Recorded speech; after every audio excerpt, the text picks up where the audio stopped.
제9장 마틴 루터의 생애와 박해에 관한 기사. 이 저명한 독일의 성직자요 교회 개혁자는 존 루터와 마가렛 지에글러의 아들로서 맨스필드 주에 소재한 색소니의 한 마을 이슬레벤에서 1483년 11월 10일에 태어났다.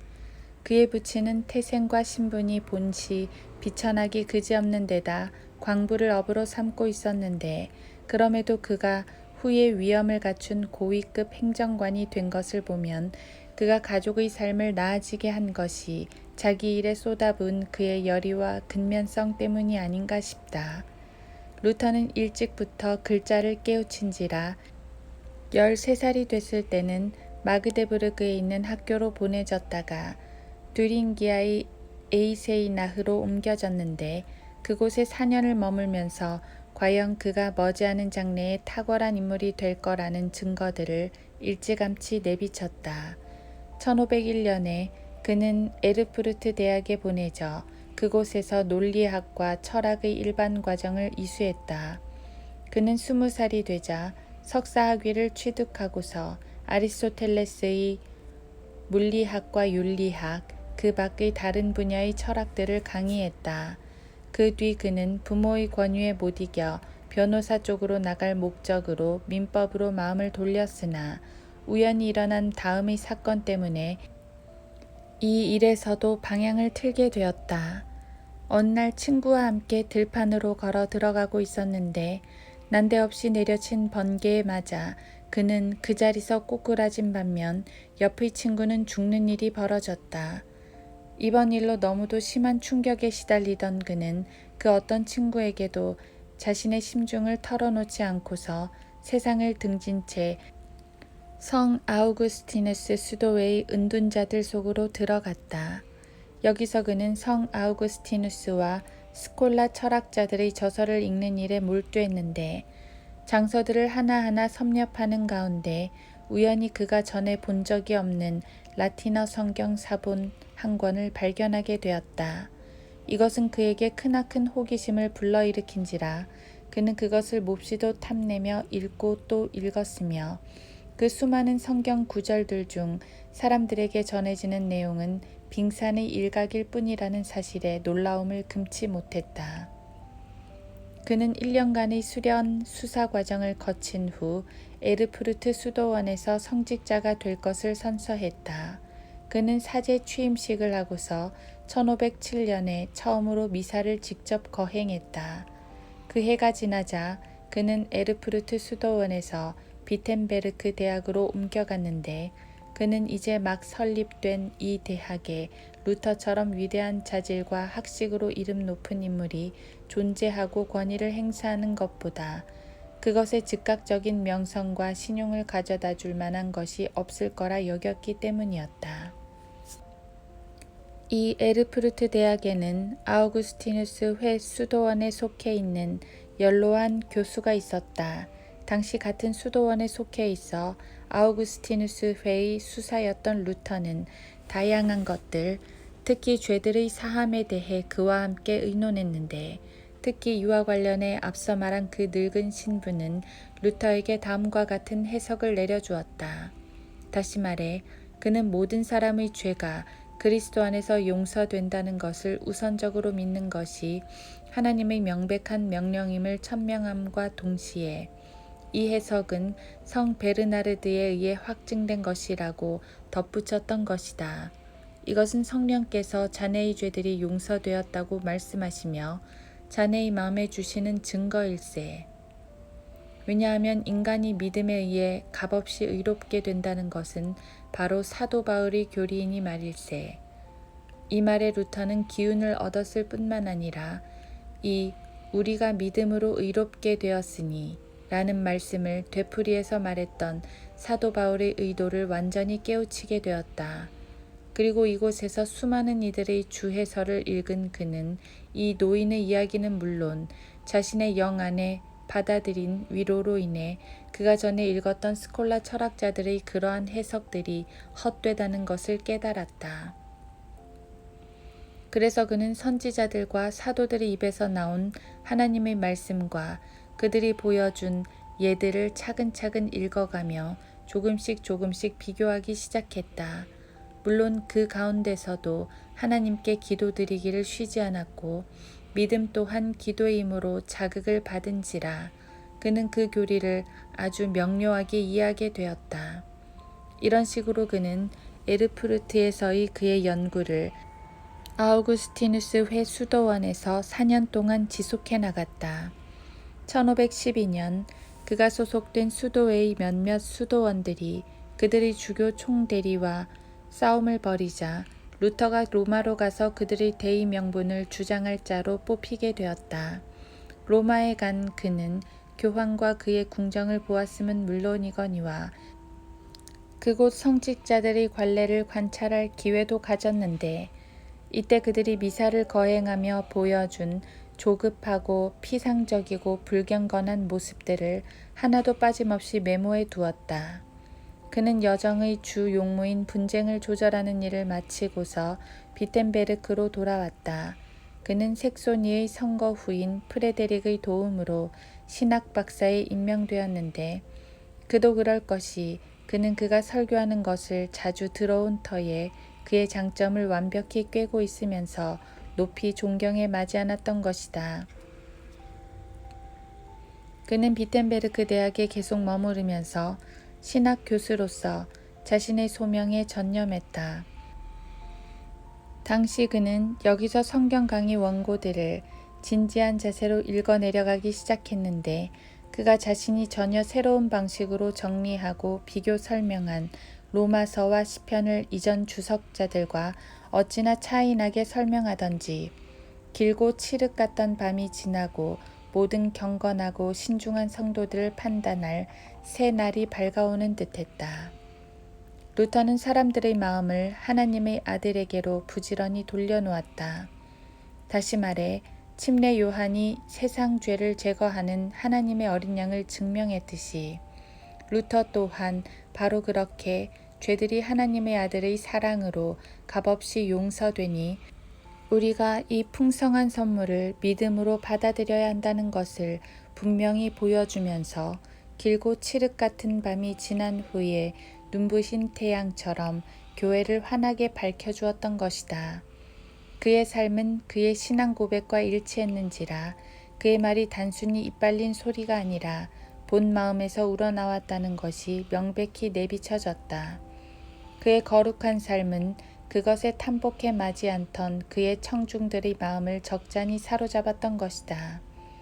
자신이 맡은 일에 더 적합한 자질을 갖추기 위해 그는 헬라어와 히브리어에 주의 깊게 몰두했으며 바로 이와 같이 그가 헌신되어 있던 1517년에 문제의 그 총체적인 면죄가 공포되었다. 1513년 3월에 줄리우스 2세의 뒤를 이은 레오 10세는 성바울 대성당이라는 웅장한 건물을 로마에 짓고자 하는 계획을 세웠는데 사실 이 일은 줄리우스에 의해 시작된 것이었다.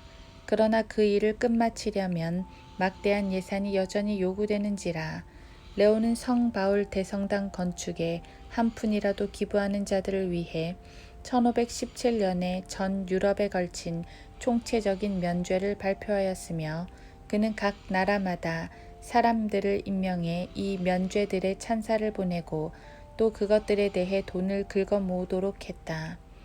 이 괴이한 행위들로 인해 비텐베르크 전역에서는 성난 아우성이 메아리 쳤고 특히 루터의 경건한 열성에 불붙이는 결과를 초래했다. 그는 본시 활기 넘치고 적극적인 성격의 소유자였기에 당 사건의 자제심을 잃고 모든 위험을 무릅쓰고서라도 그것들의 선전포고를 결심했던 것이다.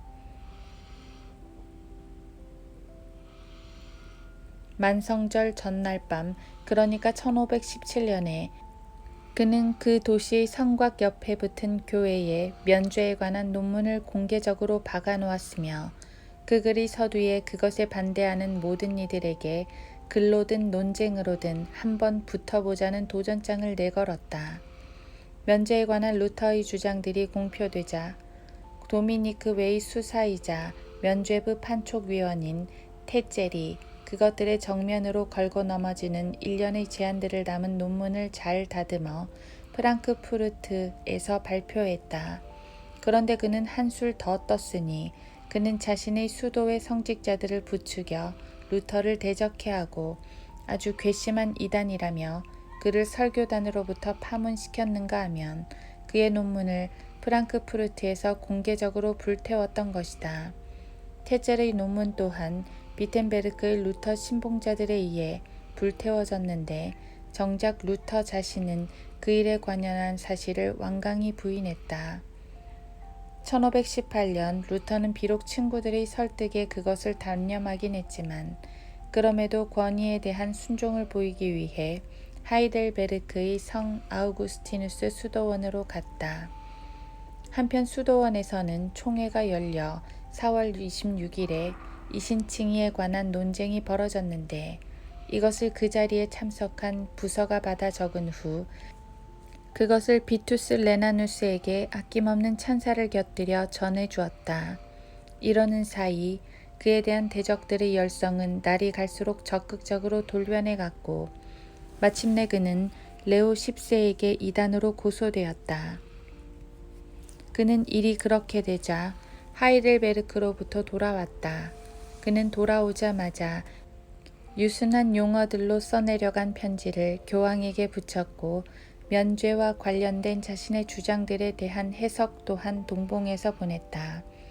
이 편지가 쓰인 날짜는 1518년 3.2일체 축일이며 거기엔 그의 항의가 첨가되어 있는데 그는 거기서 자신은 성경과 로마 교회가 받아들이고 준수한 교부들의 교리 또는 교황들의 교회 법령집과 교령집들에 역행하는 그 어떤 의견을 감히 제안하거나 비호하려 하는 건 아니지만 그럼에도 자신에게는 성 토마스, 보나드벤처, 그 밖의 스콜라 철학자들과 교회법 학자들이 어떤 성경에도 근거를 두지 않고 내세우는 지론에 찬성하거나 반대할 자유가 있다고 생각한다고 천명했다.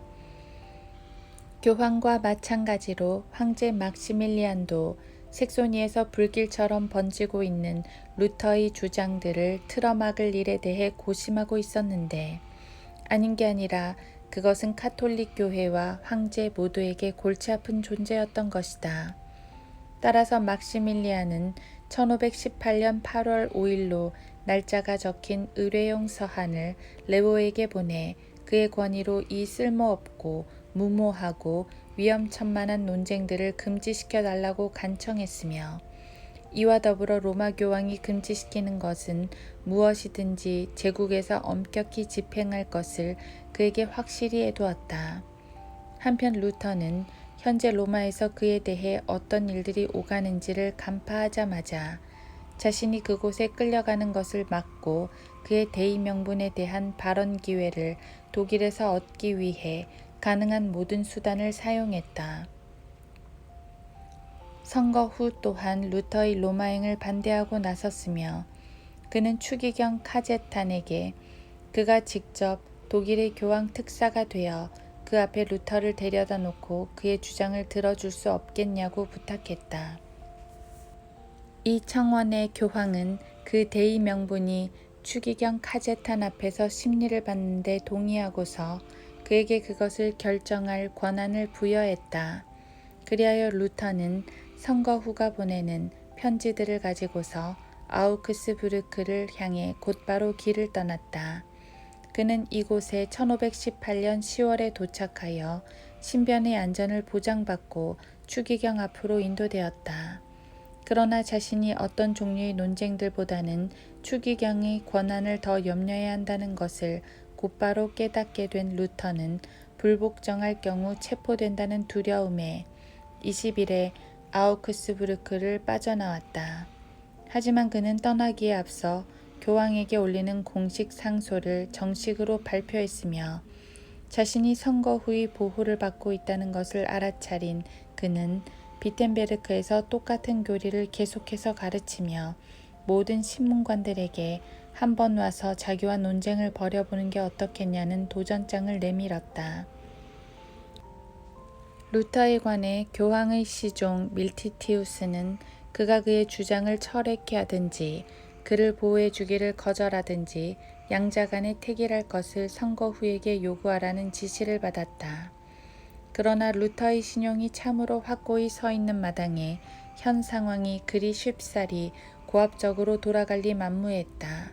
게다가 우연찮게 황제 막시밀리안마저 이달 12일에 세상을 떠났고 그의 죽음은 일의 형세를 싹 바꿔놓아 루터의 운명이 이전보다 더 선거 후의 결정에 달려있게 되는 일이 벌어졌다.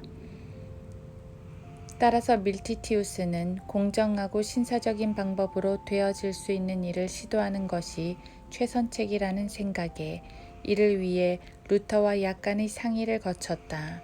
이 모든 교섭들이 오가는 동안 뻗어나간 루터의 교리들은 크게 우세를 떨쳤고 루터 자신에게도 고국과 해외에서 격려가 빗발쳤다.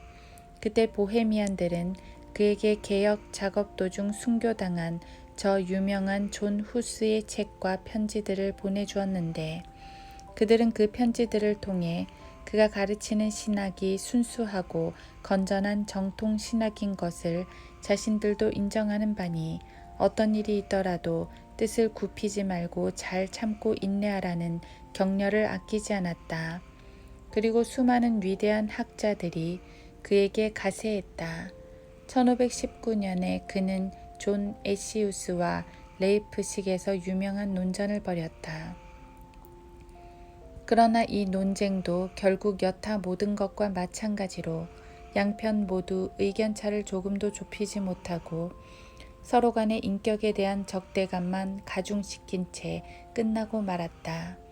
이 해가 다 지날 무렵 루터는 책을 한 권 출판했는데 그는 거기서 두 가지 형태로 치러지는 영성체를 맞상대로 논리를 전개했다.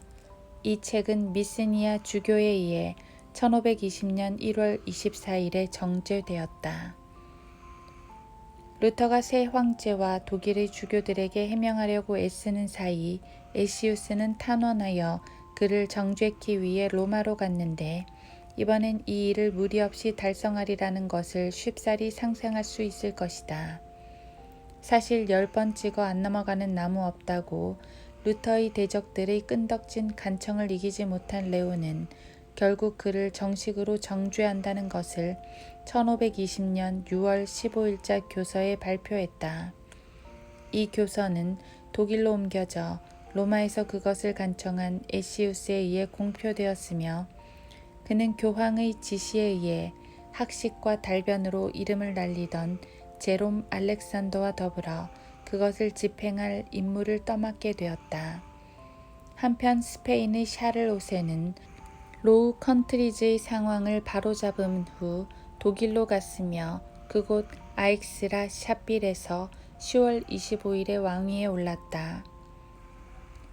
부활절 전 목요일로서 그리스도께서 최후의 만찬 때에 사도들이 발을 씻으신 것을 기념하고 또 성체와 서품의 성사를 그리스도께서 정한 것을 기념하는 로마 카톨릭의 날인 세족 목요일에 교황의 견책을 받고 처음으로 고소를 당한 마틴 루터는 부활절이 지난 후 곧바로 웜스로의 여정에 박차를 가했으며 그곳에서 황제와 독일의 모든 나라들 앞에 모습을 나타내어 끊임없이 진리를 고수하고 자신을 방어하며 대적들에게 답변해 주었다. 루터는 숙소를 정해 융숭이 대접을 받았으며 수많은 백작들과 남작들, 수도원 기사들, 신사들, 사제들, 평민들의 발걸음이 끊이지 않아 그들은 그의 숙소에 밤늦도록 모여들었다. 그는 많은 이들, 그러니까 그 밖의 사람들뿐 아니라 그의 대적들의 예상을 깨고 웜스의 모습을 나타냈다.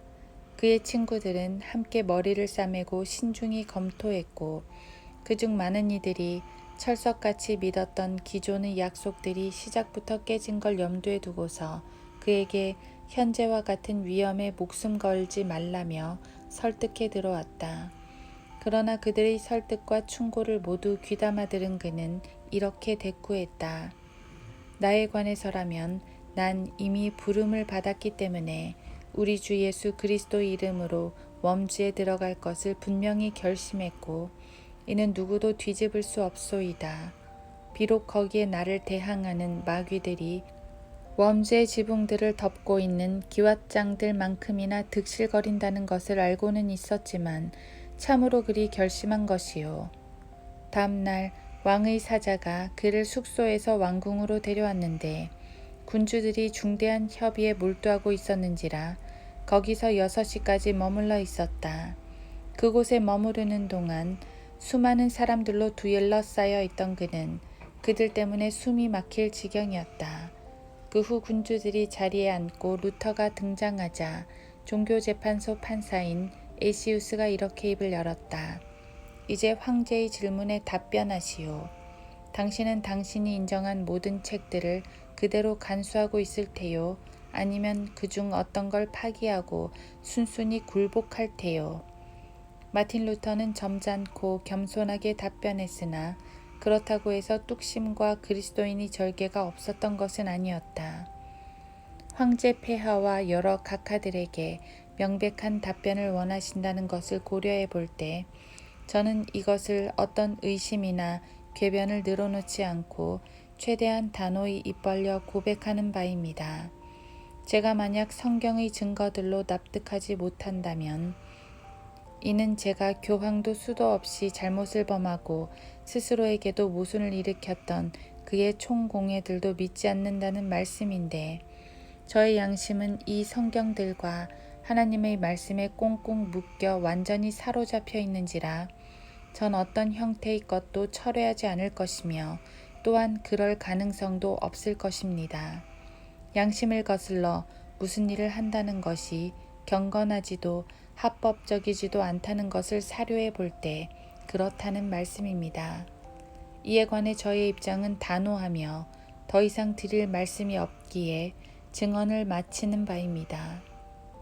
하나님이시여 저에게 자비를 베풀어 주옵소서.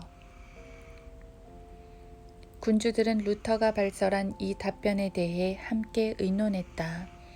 그들이 그것을 부지런히 검토하고 나자 의장이 다음과 같이 그의 심기를 건드리기 시작했다.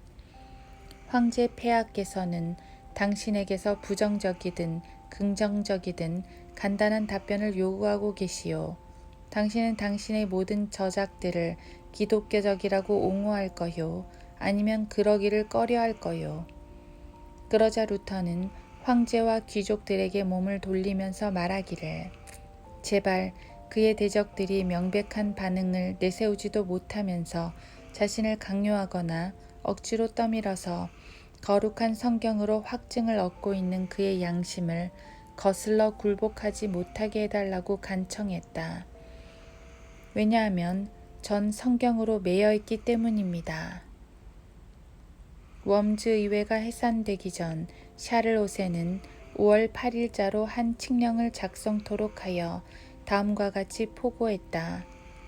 향후 마틴 루터는 교황의 판결에 따라 로마 카톨릭에서 분리된 회원, 즉 교회 분리론자요 고집불통의 악명 높은 이단으로 간주된다고 말이다.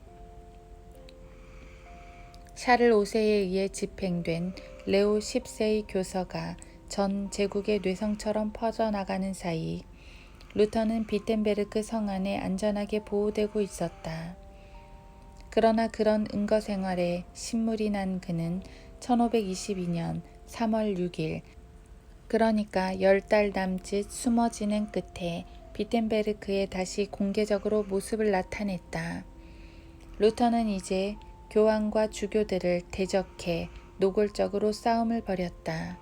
그는 사람들이 되도록이면 많이 그들의 권위를 경멸하도록 하기 위해 교황의 교서를 대적하는 책과 주교들의 위계라고 그릇되이 불려지는 그 성직 위계에 대항하는 또 다른 책을 각각 한 권씩 집필했다. 그는 또한 독일어로 번역된 신약 성경을 출간했는데 이것은 후에 그 자신과 멜랑크손에 의해 교열되었다. 사태가 독일에서 매우 혼란스럽게 돌아가고 있었고 그것은 이탈리아에서도 만만치 않았는데 이는 교황과 황제 사이에 싸움이 벌어져 그 사이 로마가 2번이나 탈취되고 교황이 투옥되는 일이 벌어졌기 때문이었다.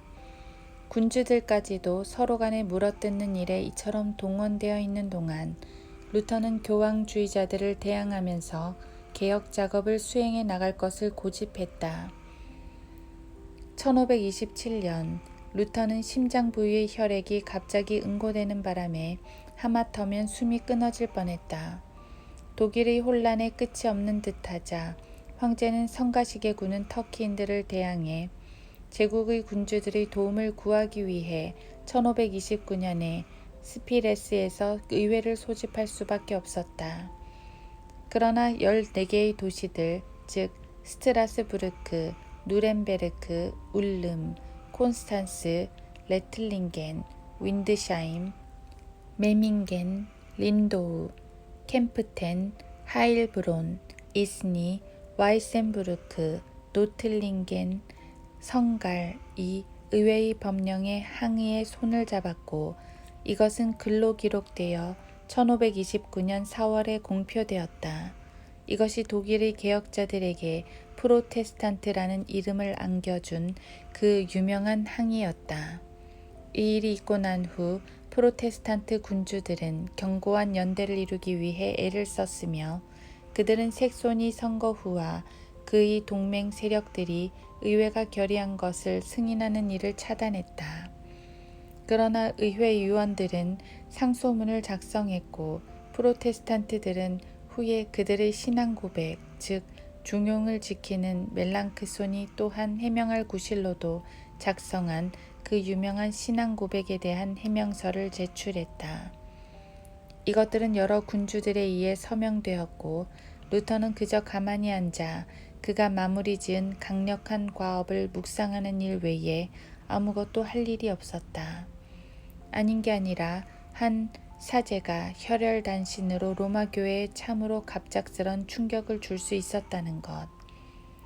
그래서 그것을 완전히 전복시키기 위해 그와 같은 또 한 차례의 충격만이 필요할 뿐이라는 것을 두고 볼 때 그 일이 강력한 과업으로 여겨지는 것은 당연한 것이다.